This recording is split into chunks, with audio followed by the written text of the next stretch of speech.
स्वागत है। आज हम सूर्या की नई फिल्म रेट्रो पर बात कर रहे हैं।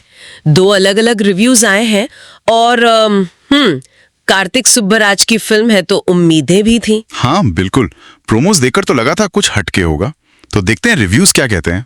तो पहला रिव्यू जो है वो कहानी को काफी सीधा साधा बताता है।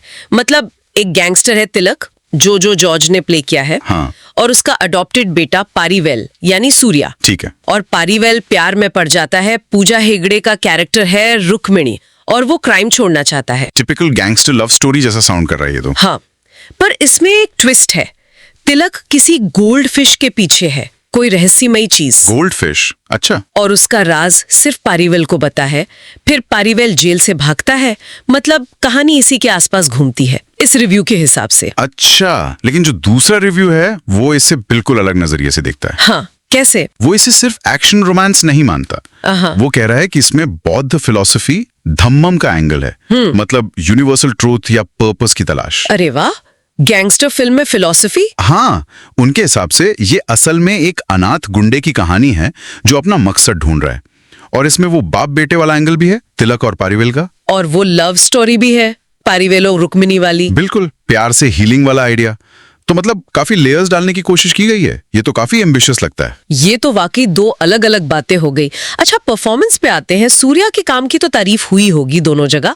सुना है कई लुक्स भी हैं उनके। हाँ, सूर्या के एफर्ट्स को दोनों रिव्यूज ने सराहा है।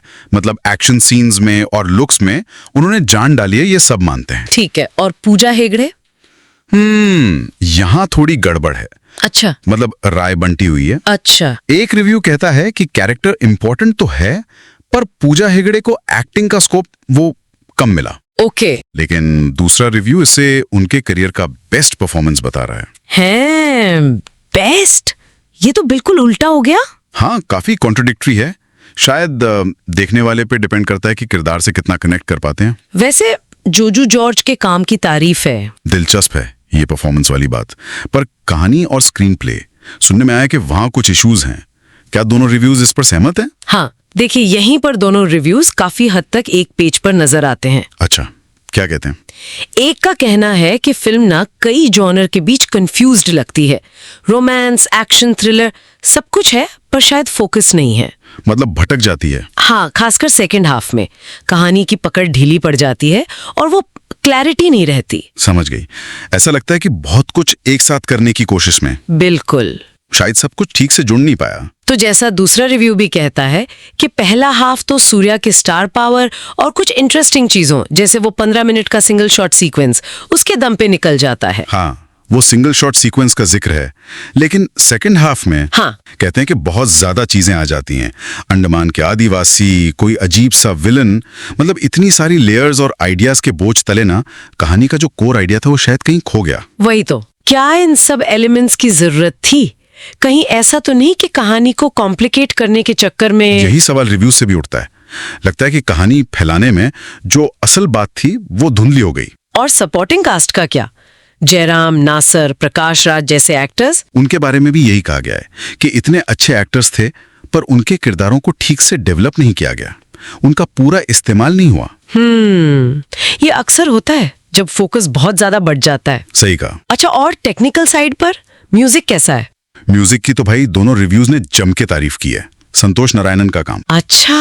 हाँ, कहते हैं कि बैकग्राउंड स्कोर कई सीन्स को बहुत उठाता है, जान डाल देता है। ये तो अच्छी बात है। सिनेमेटोग्राफी श्रेयस कृष्णा को ठीक ठाक बताया गया है। मतलब ओके है, कुछ खास नहीं। और एडिटिंग? हाँ, एडिटिंग शफीक मोहम्मद अली पर सवाल है। कहा गया है कि एडिटिंग थोड़ी ढीली है, जिसकी वजह से फिल्म की पेस स्लो लगती है। ओहो, तो शायद इसी वजह से वो बिखराव वाली फीलिंग और बढ़ जाती होगी। हाँ बिल्कुल, पेस का इश्यू बताया गया है। तो फिर कुल मिलाकर क्या समझें? इन रिव्यूज से क्या तस्वीर बन रही है रेट्रो की? देखिए, कुल मिलाकर बात यह है कि रेट्रो एक एम्बिशियस कोशिश है, बड़ी सोच है। सूर्या की परफॉर्मेंस और संतोष नारायणन का म्यूजिक ये इसके प्लस पॉइंट्स हैं। बिल्कुल।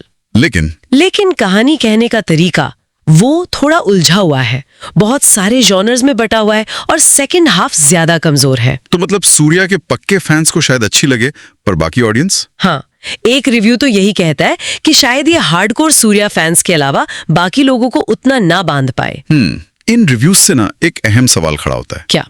यही कि क्या किसी मेन स्ट्रीम एक्शन फिल्म में इतने गहरे फिलोसॉफिकल आइडियाज डालना या जॉनर के साथ इतना एक्सपेरिमेंट करना, क्या ये महत्वाकांक्षा कभी-कभी कहानी की क्लैरिटी और इमोशनल कनेक्शन पर भारी पड़ जाती है? हाँ, ये बहुत बड़ा सवाल है। वो बैलेंस बनाना कितना मुश्किल होता होगा। बिल्कुल। कार्तिक सुब्बाराज जैसे डायरेक्टर हैं, हमेशा कुछ नया ट्राई करते हैं।